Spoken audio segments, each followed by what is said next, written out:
zaista fantastična, kao i uvek kada su u pitanju utakmice na Marakani, kada su u pitanju međunarodne utakmice koje igra Crvena zvezda. Dakle, fudbaleri Crvene zvezde imaće podršku i, kao što vidite, Dragana Džajića i još nekih bivših asova koji su u svečanoj loži. Dakle, fudbaleri Crvene zvezde imaju zaista težak zadatak da naprave novo čudo posle one velike pobjede na Dinamo iz Tbilisija, one šokantnoj utakmici.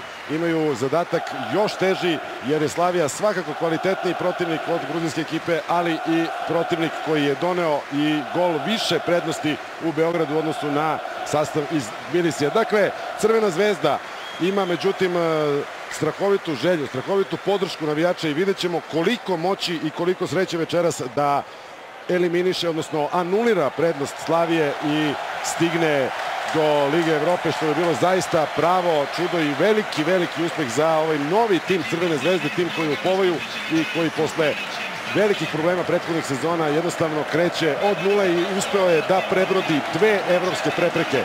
Fantastična scenografija na severnoj tribini, 4:0 traže navijači, traže Delije. Da li će to fudbaleri uspeti da ostvare na terenu, vidjet ćemo, ali podrška svakako stiže sa severne tribine kao i sa svih ostalih delova stadiona. Crvena zvezda protiv Slavije, evo sastava ekipa za crveno-bele, isti tim koji je igrao protiv Rada u prethodnoj prvenstvenoj utakmici. Dakle, Stamenković na golu u odnosu na Prag, promena nema Pavlovića u odbrani, dakle Minkov, Ignjatijević, Vilotić i Savić. U veznom redu Isak, Bogdanović, Lazetić, Blažić i napred Perović i Lekić. Crvena zvezda večeras, za razliku od Praga, u crveno-belim dresovima, a Slavija večeras u tamnim, odnosno crnim. Za Slaviju Vanjak, Hubaček, Čelustka, Janda, Hloušek, Šenkerik, Suhi, Belaj, Dvomačka, Folešak i Černi. Jedna izmena samo u odnosu na sastav odnosno dve izmene u odnosu na sastav iz Praga. Golman Hanoš ustupio je svoje mesto Vanjaku, a takođe nema ni Ragueda, Tunižanina, koji je povređen i nije mogao da se stavi na raspolaganje treneru Jarolimu. Glavni sudija utakmice Svein Johannesen iz Norveške, odnosno Torsten Kinghofer iz Norveške, prosite, pomoćnici iz Nemačke, pomoćnici Detlef Šepe i Georg Schalk iz Nemačke, a Sven Johannesen iz Norveške je delegat ove utakmice. Dakle, glavni sudija, još jednom, Torsten Kinghofer, Nemačka, i shodno tradiciji da Nemačka ima zaista kvalitetne arbitre, trebalo bi očekivati naravno i takvu arbitražu večeras na stadionu Crvene zvezde. Dakle, fudbaleri Slavije u tamnim dresovima, kapiten ekipe iz